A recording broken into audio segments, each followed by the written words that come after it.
So yun 'no, so kahapon po kasi meron po akong napanood na video ni Rodante Marcoleta, okey. So, sa hindi lang po nakakaalam 'no, meron po kasing ino-organize na rally itong Iglesia ni Cristo para daw po suportahan yung opinyon ni Presidente Bongbong Marcos na 'wag pong ituloy yung impeachment trial kay Sara. At ito po 'no, ito po yung ginagamit po ng Iglesia ni Cristo kung bakit po sila magkakandak ng isang rally na first time po nilang gagawin. 'Di ba, rally na political rally na sa unang pagkakataon po mag-o-organize sila at kasali sila. So kahapon mga kababayan, may video si Marcoleta na alam naman po natin na miyembro po siya ng INC at ito po ay nangyari po sa Net25 na pagmamay-ari din po ng INC. So ang point ko dito mga kababayan, there's something odd. May parang merong something dito eh. So ito para mas maganda panoorin na lang po natin. At ito itong video po na 'to is parang nanghihikayat pa nga po siya na sumama sa rally. Okay. Okay, sige, sige. Continue natin. Panoorin muna natin 'to para mas maganda. Sulitan natin para hindi po tayo copyright, no? Sige. Panoorin natin 'to. Initiate na sapagkat wala pa akong alam na na-refer. Tama kayo. Sa Justice Parang Committee. tinanggap lang lahat ng Ang palilitawin lang siguro nila ngayon, kaya at bawal na mula noon, mula doon sa pagkakataong nakapag-initiate ka na ng isang impeachment complaint, bawal na ang pangalawa, ang pangatlo, hanggang ganun ba? pang-20. Technically, bawal na pala So yun. ngayon, Okay. hindi pa kasi wala pang masasabing may na-initiate na sapagkat wala pa akong alam na na-refer. Tama Sa kayo. Justice Parang Committee. tinanggap lang lahat ng Ang palilitawin lang siguro nila ngayon, kaya ini-encourage ang maraming grupo na mag-file kayo ng maraming complaints, impeachment complaints, para mapalitaw natin na marami talaga Overwhelming. ang may gusto na tanggalin ang ating pangalawang Pangulong. Yun ay sa pantaha ko. Sapagkat, kung talagang nakinig lang kasi sila dyan, babalik na naman tayo doon sa unang isyong pinagtatalunan natin Ang Pangulo ng Republika ng Pilipinas ang nagbigay ng kanyang saloobin. Jen, hindi karaniwang tao ito, Jen, ha? Ayaw po naman. Kapag sinabi mong Pangulo ng Republika ng Pilipinas, tayo ang naglukluk doon sa magitan ng ating kapangyarihan. Okay, so ito yung napansin ko kasi mga kababayan. Ito Actually, maraming nainis sa akin kasi kino-content ko pa ito. Well, kasi kung sa mga ibang mga vlogger po yung napanood ninyo, ito napansin ko lang no, in my own opinion, na parang sinusugarcoat nila yung nangyayari o kaya nagpo-pushback sila kasi sabi kasi sa akin nila no na ayoko ma-offend yung mga DDS nating mga kapatiran ng INC. Hindi, ayaw nilang maging DDS yung mga kapatiran po nating miyembro ng INC. Kaya hindi daw nila mabanatan. Well, that's their opinion, pero para sa akin, hindi ko po talaga kayang i-sugarcoat at mag-pushback dito po sa napapansin ko dito. So, kasi ang point dito mga kababayan, sinasabi po kasi nila na ang intention talaga nila kung bakit sila magkakandak ng first time na political rally. Tandaan nyo first time nilang gagawin ito na magkakandak, mag-organize pa ng isang political rally para daw po suportahan yung sinabi ni Presidente Bongbong Marcos na wag nang ituloy yung impeachment trial. Okay. Pero it really served the purpose ba? Kasi ang point dito mga kababayan, ang magbe-benefit talaga dito si Sara. Ngayon, binabanggit talaga dito ni Marcoleta na hindi, kasi yung impeachment na yan, wag nang ituloy. Sabi ng presidente So, ang malinaw dito, para sa akin ewan ko lang kung para sa inyo, ginagamit lang talaga nila yung opinion ng presidente para suportahan si Sara. And actually, mga kababayan, dito, binobola po tayo ni Marcoleta. Pati yung dalawang kasama niya dyan sa Net25, parang tatlong itlog ata ito Kasi nung una, mga kababayan, ngayon, pinupuri nila ang presidente. Presidente ng Pilipinas yan, niluklok ng taong bayan yan. Bakit dati? Bakit dati naniniwala kayo sa pulburon video? Ito ito yung sinasabi ko sa inyo There's something wrong. Ito, video to nung nakaraang kumakalat po yung pulburon video. Tingnan nyo panoorin nyo to. Ito. Sige, panoorin nyo to. Meron mong lumabas na isang controversial na video na isang lalaki. So, same station, same host, same program. Di ba? Na di umano'y sinisimbot na puting bagay na sinasabi daw po nila na yun ay ang ating Pangulong Bongbong Marcos. Pero yun naman daw po ay agad na pinabulaanan ng mga eksperto sa ating bansa, NBI, CIDG, at kung sino-sino para sinasabing hindi po iyon ang Pangulong Bongbong Marcos, Kong. Pagkat ako bilang isa, nakita ko rin yan sapagkat yan ay sumambulat sa social media. Opo. Na kapag tinignan mo, mabibigla ka talaga dyan. Ano? At ang pagkakaalam ko dyan, ito ay kumalat na. Hanggang kanina, minomonitor ko to sa social media, lumalabas na hanggang iba yung bansa dyan na pinag-uusapan itong insidente na may kinalaman, di umano, sa video na inilabas nila. Kasabay nung soda ng ating Pangulo dyan. Ano? Nagsimula po yun, anong estado sa Amerika yun, Nelson? Nandoon nag-isang pagkitipon ng grupong Maisog. Maisog rally. Yan, alam nyo, no, ito maputol ko lang, no, ano na pala nangyari dito? Di ba? Si Abalos ata nangako nun. Si Marbil nangako nun na papanagutin nila yung mga taong gumawa po ng pulburon video po na yan. Ano nangyari?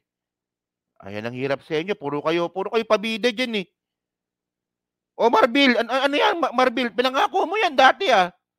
Sabi mo gagawin mo ng paraan yung mga gumawa ng pulburon video na yan. So nasaan na? Wag na lang kasi kayong mangako, wag na lang kayong magpa-press conference kung hindi nyo rin naman pala gagawin. Itong si Marbil na to, kaya ako ba?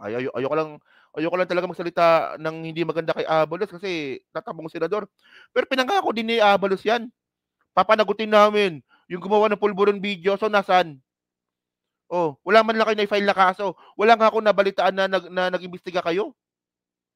O continue natin. At least hindi naman ayan yung topic natin eh. Sige. Doon daw po nila inilabas yung video na yan, Kong. Kung katauhan ng Pangulo ang kinalapulan ng ganitong klaseng kontrobersya, pati yung kanyang pagpamamahala sa bansa ay maaaring maapektuhan din. So ano ho sa palagay nyo, Kong? Tama. Ngayon si Mark ito nung babas po yung pulburon video, si Marcoleta naniwala. Sabi ni Marcoleta, presidente, para matapos na to magpa-drug test ka. Tapos yung basihan nila, yung peking AI na video na sinasabing si Bongbong Marcos. Tapos ngayon, biglang sasabihin ni Marcoleta, hindi, dapat suportahan natin yung presidente na huwag ipa-impeach si Sara. Samantalang dati gusto mong ipa-drug test yung presidente. Parang may mali ata dito, Marcoleta. Kaya ayun ang sinasabi ko eh.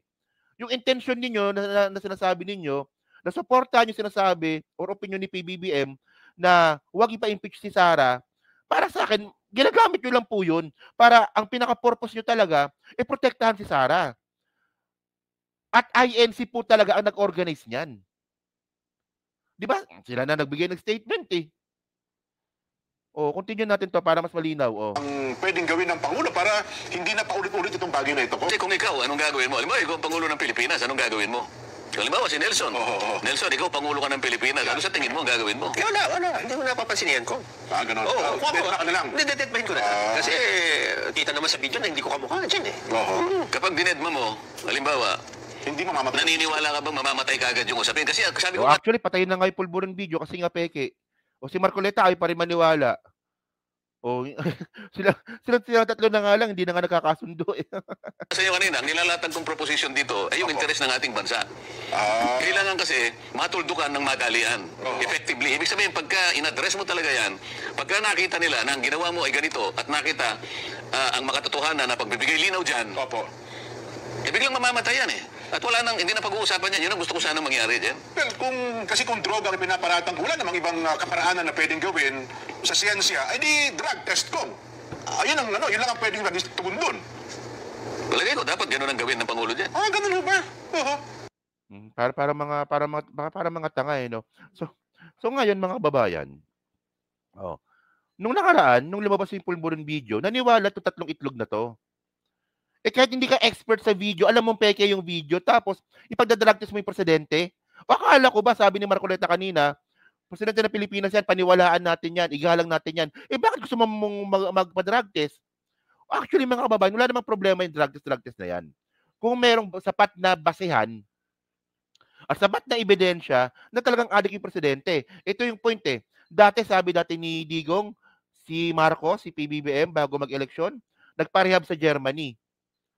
O so na-debunk na po natin yun, hindi po totoo yun. Wala pong ebidensya na nagdodroga yung presidente. Tapos gusto nyo magpa-drug test? So ginawa nyo uto-uto yung presidente pag ganon. O so ano nangyari? Dinedman lang ng presidente. So patay ang issue. Kasi kung nagpa-drug test po ang presidente dyan, so lalong lalaki yung issue. Kasi pwede nyo gawa ng kwento na yung dugo peke, yung ihi peke. Nagpa-drug test na nga nung eleksyon, ayaw nyo pa rin maniwala. Oh. So ngayon, balikan ngayon natin itong statement ni Marcoleta. Same person, same host, same TV station, same religion. Tingnan nyo ha. O sige. Ito. Continue natin. Kung saan tayo naputol.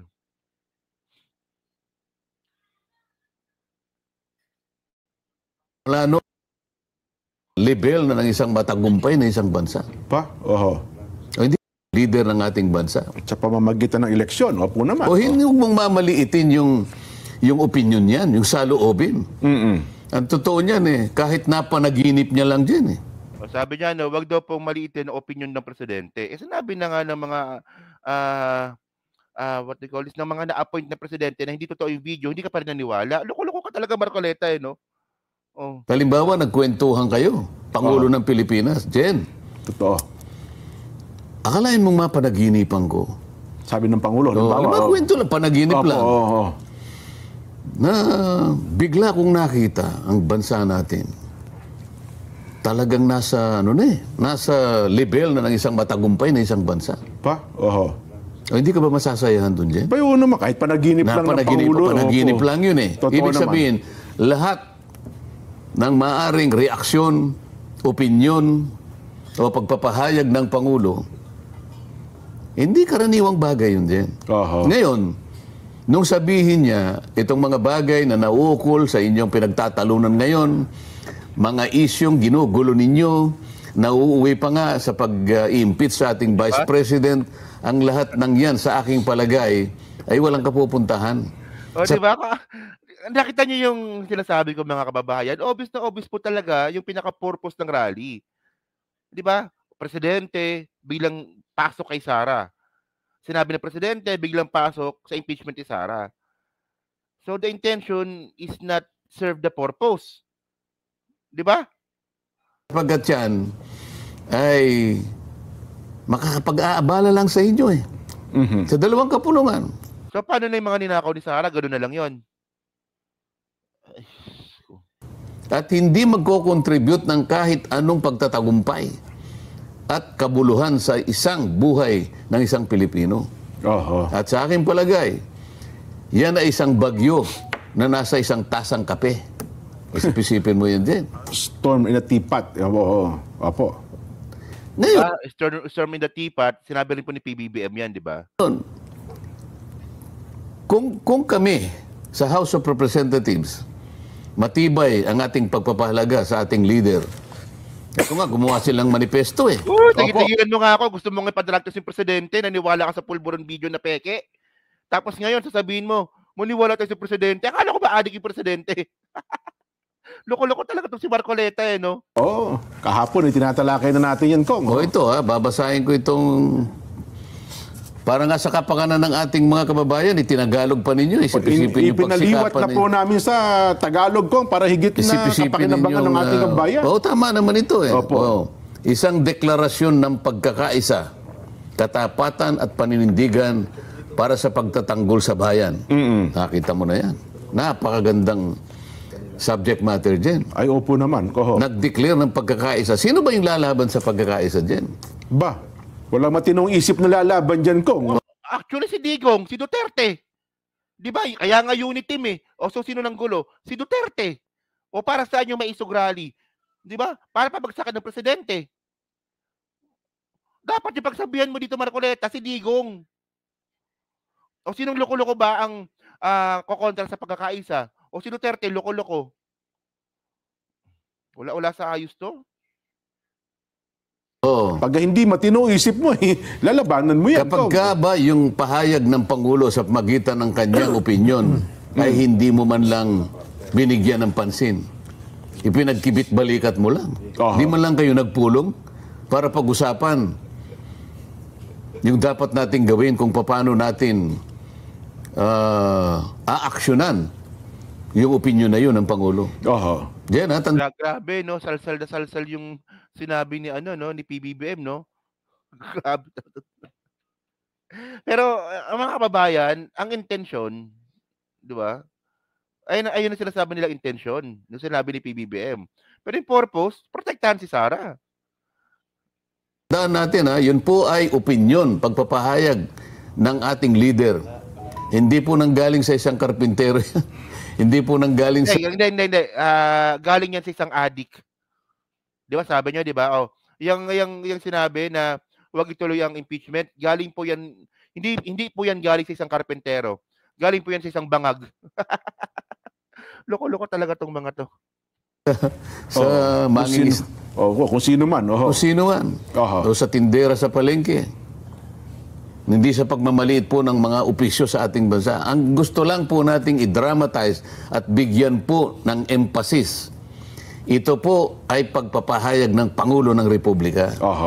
Kung kayo po ay nagdeklara ng pagkakaisa, katapatan at panindigan para sa pagtatanggol sa bayan, ang sinabi ng Pangulo may kinalaman sa pagtatanggol sa bayan. Ayaw po naman. Sapagkat sinabi niya, harapin natin ang maraming problema ng ating bansa. Ano ibig sabihin nun? Ipagtanggol natin ang ating bansa. Tulungan ninyo ako. Saan pupunta yung pinag-uusapan ninyo walang kakwenta-kwentang bagay na napakaliit, ngunit gusto pa niyong palakihin? Ano yan? Yung impeachment. Yan sila sabi ko eh. Ayan na eh. Gamit na gamit ninyo yung sinabi ng Presidente, tapos ang ending si Sara.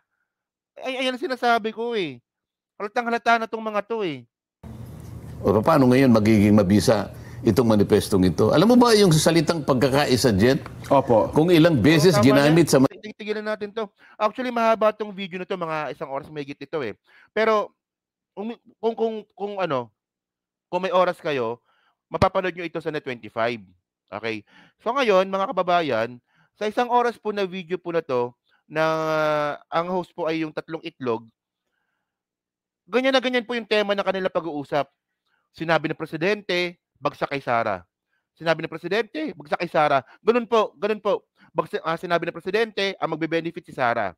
Ganun po yung takbo ng usapan nila. So dito po natin makikita na yung, di ba, yung intention, na sinasabi nilang intention, sabi ng Presidente, supportan sinabi ng Presidente, pero ang ending talaga doon, protektahan si Sara. Sabi sa inyo, may mali eh. Di ba? So yun mga ka-streetwise, so dyan po sa team replay, ano nga po masabi nyo nga po dito, sa statement nga po ni Marcoleta, kayo ba nag-agree ba kayo dito sa napansin po natin o hindi? Yan ang gusto ko pong malaman po, no? At syempre po, dyan po sa team replay, pa-like, pa-subscribe, at kung di naman kalabisan, pa-share na rin po ng video po na to. So hanggang sa muli po, kita na lang ulit tayo sa susunod nating content. So thank you, salamat, and babush!